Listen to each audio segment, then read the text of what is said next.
Mesdames et messieurs, bonjour et bienvenue à Entrée des artistes. Si je me fie à mes lectures sur notre invitée d'aujourd'hui, je peux vous dire qu'elle fait partie des êtres les plus sereins, les plus ouverts à la vie que j'ai pu rencontrer dans ce milieu. Une sagesse qui lui vient peut-être, qui sait, de sa baie des Chaleurs natale. Mais il faut dire que la vie ne semble pas la détester non plus. Comme comédienne, en tout cas, elle a joué des rôles qui en feraient rêver plusieurs. Si je vous dis Fifine, Rosanna, Bella, Diva et plus récemment Pamela, vous savez déjà, je suis sûre, vous savez déjà de qui je parle. Derrière tous ces personnages se cache une femme très généreuse, au dire de tous ceux qui la connaissent. Une paresseuse, ça c'est elle qui le dit, mais une paresseuse très travaillante. Une femme qui n'a jamais peur de plonger vers de nouveaux défis. Mesdames et messieurs, Nicole Leblanc est avec nous pour toute cette demi-heure qu'on va partager aussi avec Julius, son inséparable. Nicole Leblanc, bonjour. Bonjour. Et bonjour à cher Julius. Comment il va, ce cher Julius? Il va très, très, très bien. Est-ce qu'il vous accompagne partout comme ça, Nicole? Pas partout. Je veux dire, aujourd'hui, c'est un petit peu exceptionnel parce qu'on m'avait demandé. Il a l'air de très présenter. sage. Il est très sage. C'est un petit chien de compagnie. C'est parce que moi, j'adore les animaux, mais j'aime pas... Je trouvais ça triste d'avoir un gros chien puis pas être capable de sortir et tout ça. Je me dis que ça, mais il est tout seul à la maison, il m'attend, puis bien tranquille. Est-ce que c'est vrai que c'est votre premier chien? Oui, c'est mon premier chien. À la ville. Qu'est-ce que ça a changé dans votre vie jusqu'à maintenant, vous diriez? Moi, je dirais que c'est une présence, parce que je vis seule. Alors, c'est une présence. Ce soir, t'arrives, il est là. Mais je suis pas une gâteuse. C'est-à-dire que il est dans sa niche ou sur son coussin et tout ça. Mais tu sais, quand des fois, je regarde la télévision, il vient s'asseoir à côté de moi, puis il se colle. Vous parliez de votre vie seule. Vous n'êtes Oui. pas le genre de personne à avoir peur de la solitude? Pas du tout. Vous êtes bien seule, même. Je suis très, très bien toute seule. Bien, c'est-à-dire qu'ayant vécu, d'abord, j'ai eu un compagnon qui est Jean-Claude Germain, avec qui j'ai eu les 2 enfants. Et on a travaillé longtemps, on a travaillé pendant 12 ans en faisant des créations Beaucoup de québécoises. créations, oui. Et j'ai eu les enfants en même temps. Et bon, les circonstances de la vie ont fait que je me suis séparée. Mais les enfants sont demeurés avec moi. Alors, j'ai toujours été avec les enfants.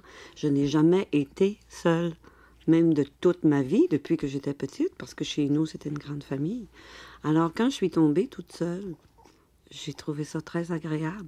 C'était comme soudainement votre C'était temps à vous. À moi, je me retrouvais, j'avais le temps de faire les choses que je voulais, à mon rythme, des fois doucement, des fois vite, dire ça, tu sais. Alors, je me suis vraiment retrouvée. Quand je parlais en vous présentant tout à l'heure, Nicole Leblanc, de cette espèce de sagesse, de cette espèce de sérénité Oui, qui ça semble me vous fait rire un habiter. peu. Est-ce qu'elle est réelle? Est-ce que je l'ai imaginée en lisant sur vous? Parce que je disais bien aux téléspectateurs en lisant les Oui, articles, puisque je ne oui. vous connais pas personnellement, Non, j'aime je mieux le sais, dire non. aussi. C'est pour ça que je précisais comme ça. Mais est-ce que, d'abord, est-ce que vous la ressentez, cette sérénité, cette sagesse? Oui, c'est peut-être parce que j'ai besoin d'une recherche spirituelle, j'ai besoin, ça m'intéresse et tout ça, c'est peut-être ça. Et peut-être aussi du fait que, je veux dire, à l'intérieur de la vie, on a des hauts, des bas et tout ça, puis je me dis, ben, on est ici pourquoi? Puis d'essayer de trouver, d'avoir trouvé mes réponses. Alors, ce n'est pas toujours facile, mais je veux dire, quand tu regardes autour, tu te rends compte qu'il y en a des plus malheureux que toi et tout ça. Alors, disons que je suis une personne qui me pose beaucoup, beaucoup de questions, puis j'essaie de trouver des réponses. C'est peut-être ça, finalement, tout simplement. Quel genre de réponse vous auriez trouvé jusqu'à maintenant? Ce que j'ai trouvé, c'est que... Qui vous aide à vivre? Qui m'aide à vivre. C'est que j'ai réalisé que dans notre vie, toute notre éducation, il faut s'en défaire. Il faut se défaire, pas de tout, mais de certaines croyances qui nous font du tort. Et que ce qui est le plus important, c'est l'être, et non pas l'avoir, comme on dit toujours, mais l'être, ce que j'appelle, il faut découvrir le pourquoi qu'on est venu ici. Et je m'entends parler, puis je me dis, je comprends pourquoi les gens disent ça. C'est fou. Mais c'est ça, c'est que si tu sais, j'appelle ça la respiration de l'âme, parce que c'est la création de toute façon. On est ici, puis on passe notre temps à créer, même si on ne le sait pas. Ce n'est pas juste les artistes qui créent, c'est tous les êtres humains qui créent. Parce qu'en agissant, en faisant ce qu'ils font, ils créent. Mais c'est en le faisant en harmonie avec toi. C'est ça. Et quand vous dites se débarrasser de beaucoup de choses, de défaire son éducation, Oui, en fait, vous parlez, j'imagine aussi, de se débarrasser un petit peu de ce qui ne nous appartient pas, de ce qu'on traîne une forme d'héritage, en un Oui, sens. une certaine... De toute façon, Moi, je me dis toujours que tout ce qui est héritage, il faut le remettre en question. Parce que, je veux dire, c'est nous qui devons nous faire avec ce que l'on... Moi, c'est ça. En fait, c'est les nouvelles croyances pour moi, ça. Et c'est pas évident de se défaire de ce qu'on appelle aussi la famille. Vous venez d'une famille nombreuse. Vous avez l'air de venir d'une bien belle famille. Oui, mais je ne me défais pas de ma famille. Non. Je veux dire, il y a eu des croyances de l'époque auxquelles on n'a plus besoin de ça. Mais je veux dire, les gens qui sont là et qui sont encore là, je veux dire, ils ont fait aussi. Ils ont été avec ce qu'ils étaient le plus loin possible. Ce qui est important, c'est de ne pas juger. On n'a pas à juger les autres. Et Dieu sait qu'on passe son temps à se juger aussi. Oui, à juger mais les si autres, on ne se juge pas, on ne juge pas les autres. De plus en plus, c'est l'ouverture, finalement, qui nous crée. Quoi? Quel rire généreux. Nicole Leblanc, quand je parlais de votre famille un petit peu, c'était parce que j'aimerais bien que vous me disiez quelques mots sur votre mère. Enfin, sur votre père aussi, si vous voulez. Mais votre mère vit toujours, je crois. Oui, maman, justement, je l'ai vue dernièrement parce que je suis allée à Gaspésie. Elle est toujours là-bas? Elle est toujours là-bas. À Maria? Oui, 85 ans. Elle est à vie avec sa sœur. Elle est en forme. Mais c'est un peu une famille de musiciens, une famille de créateurs, si on regarde ça comme ça. Maman était musicienne. Votre grand-père mon aussi? Grand-papa qui jouait de l'accordéon puis du piano à l'oreille puis qui composait ses chansons puis je veux dire qu'il nous faisait rire puis nous racontait des histoires puis tu sais. Mais je crois que dans chaque village, parce que c'est un petit village à ce moment-là, quand maman était jeune, il n'y avait pas beaucoup de monde, mais je pense que chaque village crée, si on a un besoin, il va être comblé. Comme ma grand-mère était une femme qui était une couturière absolument extraordinaire. Le village avait besoin de ça. On dirait que ses qualités sont ressortie, puis elle est devenue une grande couturière. Elle faisait des choses sans patron, elle partait, puis elle habillait toutes ses filles. Elle avait 7 filles. Et justement, une de mes tantes me racontait ça. Et les gens disaient, mon Dieu, que tes filles sont bien habillées. Émilie elle disait rien. Mais c'était elle qui faisait tout. Qui faisait tout. Faisait tout. Mais vous venez d'une famille de femmes fortes. Oui. Mais en même temps, femme forte, mais peut-être qu'on a voulu aussi être très forte et qu'on s'est oublié dans cette force-là qui fait qu'à un moment donné, on oublie qu'on est fragile. Avez-vous été obligé de vous battre contre ça, cette partie-là de vous qui avait peut-être eu envie de continuer ça, c'est-à-dire d'être une femme forte pour tout le monde et de ne pas penser à vous? Oui, pour ça, je suis seule. Là, vous avez envie de penser à vous. Oui, c'est ça qui arrive, c'est ça. J'ai envie de penser à moi. Mais êtes-vous en train de fermer la porte à tout jamais? Ah non, pas du tout, pas du tout. Ouverte à l'amour. Ah oui, je comprends. Ah oui. C'est nécessaire. Mais pour moi, c'est une complémentarité, si on regarde ça. On veut dire, un jour, la nuit, le yin, le yang, le froid, le chaud, l'homme, la femme, ça va tout ensemble. Pour moi, c'est la même chose. Vous avez déjà dit que, toute petite, vous saviez déjà que vous deviendriez un jour comédienne. Oui. Vous avez déjà dit, je ne savais pas comment ou de quelle façon, mais je savais que ça arriverait. Est-ce que c'était comme un pressentiment que vous viviez ou un souhait, tout simplement? Je pense que c'était un besoin profond, mais je pouvais pas l'identifier à ce moment-là. Je l'ai identifié beaucoup plus tard, de sortir de chez moi. C'est-à-dire de sortir de la Gaspésie que je trouvais à ce moment-là excessivement écrasante pour moi. Alors, c'est sûr, qu'est-ce qui pouvait attirer une jeune fille de cette époque-là pour aller vers la grande ville? C'est pas les arts. Et j'imagine aussi que, étant d'une famille, je veux dire, parce que, on était dans les arts. Grand-papa composait, maman jouait du piano, organiste et tout ça, on chantait tout le temps. Alors, j'imagine que ça a développé aussi un besoin chez moi d'exprimer ce que j'étais. Et une chose qui m'a frappée aussi, c'est qu'en arrivant à Montréal, vous vous présentez au conservatoire. Ah, et oui, là, ça, il y a un type qu'on nommera pas qui vous dit... Monsieur Valcourt, Monsieur Valcourt. Qui vous Mais dit, je le comprends, le pauvre monsieur. Il vous dit, mon petit, suivez mon conseil, oubliez le théâtre. Ne faites jamais de théâtre. C'est le fun de faire dire ça. Oui, mais je peux le comprendre parce que, imaginez, je veux dire, ça fait quand même quelques années, c'était un Français. Moi, j'arrivais de la Gaspésie. Avec votre accent. Avec mon gros accent. Et tout ce que j'avais, c'était le désir. C'est ça, moi, qui m'a amené. Je veux dire, cette passion-là de vouloir faire du théâtre. Il tombe, imagine. Tu sais, je veux dire, j'avais ma petite robe de laine bien serrée, mon petit chignon sur le dessus de la tête. J'étais là, la maîtresse d'école. Je faisais Agrippine. Te rends-tu compte? Agrippine. Agrippine. Vous puis souvenez-vous de ce que Noël. vous aviez à Oh, dire mon et Dieu, avec quel non. accent vous l'avez fait? Non, non, je me souviens pas du tout de ça. Avez-vous pu le confronter un jour plus tard, ce monsieur Valcourt, et lui Non. dire, regardez comment j'ai suivi vos conseils? Non. C'est jamais arrivé. Ben, il a Non. dû vous voir Mais, de toute façon. peut-être, mais je voyais pas l'utilité de ça. J'ai oublié ça, moi. Vous n'avez pas l'esprit de revanche.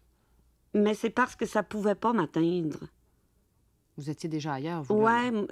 moi que ça a été là, même si j'avais été refusée à l'École nationale, je sais quelque part que j'en aurais fait pareil. Tu comprends? Dans ma tête, oui, c'était un moyen qu'on me donnait. Oui, si on me le donnait, j'allais le prendre. Mais si on me donnait pas celui-là, il y en avait d'autres ailleurs. Puis si on me donnait pas, j'en aurais trouvé ailleurs. Tenace. Je pense que c'est un besoin. Je pense, tenace, oui, mais c'est un besoin tellement profond que qu'importe les noms autour, toi, tu as décidé de le faire, alors Ouais. tu le sais que tu vas le faire. Est-ce que c'est vrai qu'au début, pour vous, là, jouer au théâtre, c'était pas du tout là, une vision de gagne-pain, Ah, pas de du travail, tout, c'est pas vraiment du jeu et plaisir? Oui, tout à fait. Avez-vous été étonné quand la gloire est arrivée? Est-ce que ça a été dur quand la gloire est Ça a arrivée? été dur. Oui, ça a été, oui, ça a été difficile parce que, d'abord, ça vient pas tout d'un coup, parce que j'avais déjà eu quand même, je veux dire, j'avais eu Rue des Pignons qui avait duré 11 ans. Puis si on Mais parle... il y a eu la gloire pendant Rue des Pignons. Oui, mais moins. Fifine.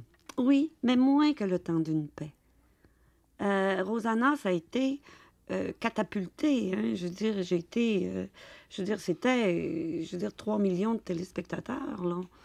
Tu sais, c'est énorme. Et à un moment donné, ça m'a perdu un peu, ça. J'ai été un petit peu perdue là-dedans. Loin de vous. Oui, je me retrouvais plus. Mais c'est parce que c'est étrange, ces choses-là. Tu t'en rends pas toujours compte. Ça glisse, puis tu le vois pas. Parce que les gens sont très gentils Oui, avec vous. très donc... gentil, t'es là, puis tu fais « Oh mon Dieu, puis tout d'un coup, t'as un ego qui grossit, puis tu t'en rends même pas compte que ta ballonne est grosse. Puis un jour, je suis allée avec une de mes amies à Boston. Et là, je me promenais dans les rues, puis je souriais au monde comme une imbécile. Tu sais? Puis là, personne ne me répondait. Au contraire, on me regardait avec un petit air. J'ai fait... voyons Surtout donc. à Boston. Tu sais, à Boston, tu sais.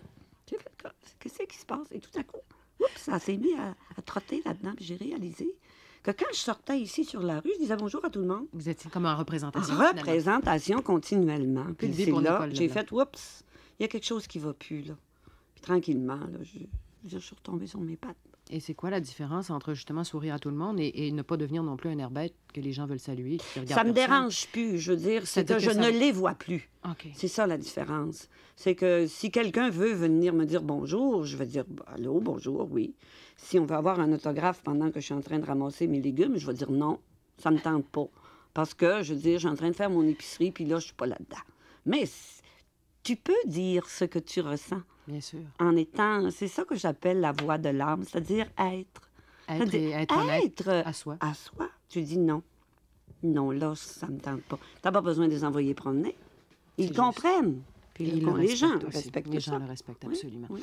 Est-ce que ça vous est arrivé de vous poser des questions sur comment expliquer que presque tous les rôles que vous ayez joués pendant un bout de temps comme ça, pendant un certain nombre d'années, soient devenus aussi importants dans l'imaginaire québécois, dans l'imaginaire du public? Ou est-ce que c'est le genre de choses que vous préférez ne pas expliquer? Non, mais je pense que c'est... Je trouve ça merveilleux, d'abord. Et si on regarde, je veux dire, il y a le texte, il y a l'auteur. Mais il y a vous. Oui, je ne le nie pas. Mais il y a les mots aussi. Les mots apportés par quelqu'un. On peut... Chacun l'apporte à sa façon. C'est sûr que c'est ma personnalité, le talent que j'ai eu et le talent que j'ai travaillé. Parce que, je veux dire, on le travaille, ces choses-là, ça se travaille. Et l'écoute, parce qu'il faut écouter, il faut être humble aussi, il faut apprendre, c'est comme ça qu'on apprend. Mais je dirais que c'est le texte aussi. Si on regarde, si on parle de Gauvreau, par exemple, quand je regarde ses textes, à l'intérieur des textes se trouve toute la rythmique, toutes les nuances, tout est là. Mais tout est là. Et je dis souvent cette phrase-là, et c'est que les personnages sont toujours plus grands que nous. Toujours. Toujours. Et c'est Paul Hébert qui m'avait dit ça. Et c'est avec lui que j'ai... Lui, il m'a aidé beaucoup là-dedans. Parce que c'est vrai. Les personnages, pour les rendre au public, il faut aller les connaître. On les connaît comment? Par les mots de l'auteur. Par sa respiration, qui est une partie musicale. Je veux dire, chaque auteur a sa façon d'écrire, a ses notes, a ses émotions. Et tu les trouves à l'intérieur du texte. Et si ces personnages sont si grands, lequel auriez-vous aimé le plus être de tous ces personnages? Et je ne peux pas dire parce que, je veux dire, chacun était complètement différent de l'une de l'autre. Ils vous ont apporté beaucoup? Ah, ils m'ont apporté beaucoup. Mais moi, j'ai toujours trouvé que le métier que je faisais était le métier pour me découvrir. Et très souvent, les personnages nous arrivent assez étonnamment. On est à peu près au même niveau. C'est-à-dire que la recherche des personnages est souvent notre propre recherche. Et c'est ça que je trouve extraordinaire dans ce métier-là. Il y a comme un mariage qu'on ne sait pas, naturel, qui se fait, et tout à coup, ça passe pas. L'instinct du metteur en scène, votre instinct de l'accepter. Mais c'est un mariage de tout ça. Nicole Leblanc, vous avez déjà dit, avant 40 ans, tout était difficile. Après, Oui, c'est devenu plus facile. Qu'est-ce qui était si difficile avant 40 ans? Je savais pas qui j'étais. Je savais pas qui j'étais. J'essayais par toutes les façons de... Je veux dire, comme je dis souvent, je veux dire, mes enfants, j'étais une très, très bonne mère, mais j'ai pas été une bonne éducatrice. Montrer les choses, comment comprendre, les amener à être. Ça, j'ai pas été ça, mais je les aime de tout mon cœur. Mais c'est une nuance parce que je l'ai pas su moi-même. Alors, c'est tout ça qui rentre là-dedans. Alors, évidemment, avant 40 ans, je ne le savais pas. Je faisais tout mon possible, mais c'est pas des choses auxquelles j'ai eu à apprendre quand j'étais jeune, moi. Alors, j'ai pas pu le donner. Mais c'est correct aussi, parce que ça fait ce que je suis, puis ça fait les superbes enfants que j'ai aussi. Alors, c'est pour ça que je dis, il n'y a pas de jugement par rapport à la vie des gens. Parce que si je regarde, moi, tout le chemin que j'ai parcouru, et ceux qui arrivent à le faire, je veux dire, on est tous ici pour monter notre Everest quelque part. Mm-hmm. Il y en a qui le font, c'est-à-dire qu'ils le font vraiment, je veux dire, qu'ils partent en expédition, mais chacun, à l'intérieur, chaque être humain, a son Everest à monter. Une question avant de s'arrêter pour la pause sur vos enfants, puisque vous en parliez.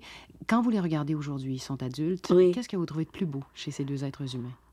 C'est leur autonomie d'abord et leur grand désir de création. Et ce sont des jeunes qui sont absolument... Oui, ce sont mes enfants, oui, mais ce sont des jeunes extraordinaires. Ils sont dans la nouvelle génération.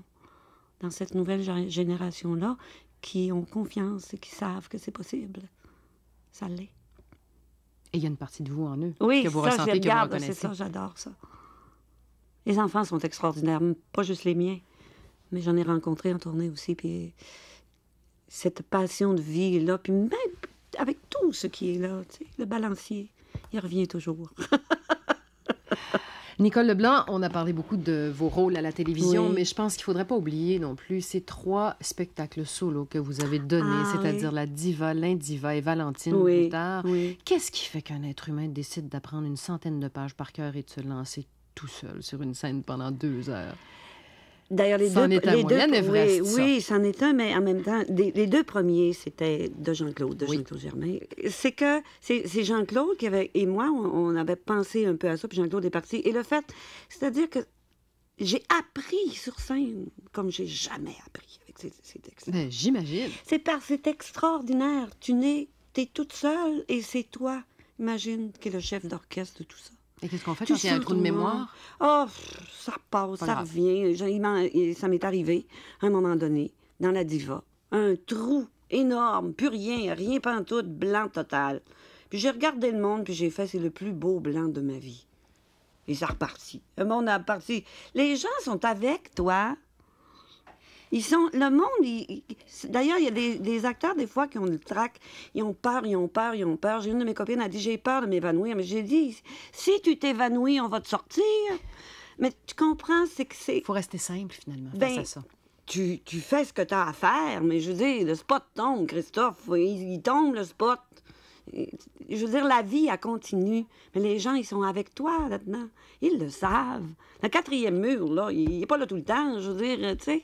Mais c'est ça. Mais là, j'ai appris là-dedans de façon extraordinaire. La chose la plus folle qui vous soit arrivée sur scène, au fil des ans, pas juste dans La Diva ou l'Indiva, mais un truc cocasse, là, où vous avez pensé pouvoir continuer. J'ai perdu mon jupon à un moment donné.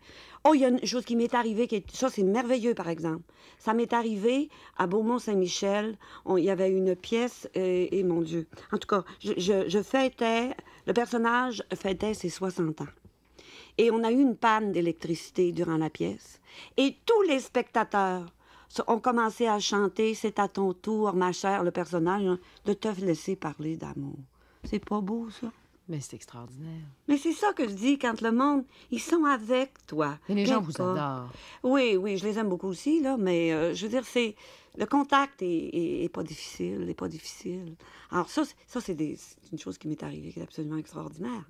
Tu sais, je veux dire, le monde qui se met à chanter « Bonne fête » au personnage. C'est drôle. C'est merveilleux. Ah, oui. Dans les années 70, Nicole Leblanc, vous disiez que vous faisiez souvent un rêve où vous étiez au bord d'un gouffre, où vous cherchiez de l'aide, où cherchiez quelqu'un pour vous aider. Il n'y avait personne et finalement, vous plongiez toujours tête première dans ce gouffre sans jamais vous faire mal, toujours en retombant sur vos pattes. Est-ce qu'avec le recul, vous diriez que ce rêve-là résume bien votre vie si vous en faites le bilan? Oui. Oui, tout à fait. Oui, je peux dire oui. Vous retombez toujours sur vos pattes et vous Oui, allez vers des défis nouveaux. Vous aimez les défis. Ils s'en viennent tout seuls. J'ai pas besoin de demander. Si vous n'aviez un défi à demander, ce serait quoi? Ah, Seigneur, je sais pas. Je sais pas quel défi. Enfin, de bien réaliser ce qui peut me rester de vie. Ça, j'aimerais ça. J'aimerais bien ça. C'est un beau défi. Ah oui, j'en ai encore pour 50 ans. Et ça... Mais j'ai une grand-tante qui a 100 ans, ça fait que, hein? C'est bien parti. C'est bien pire. parti.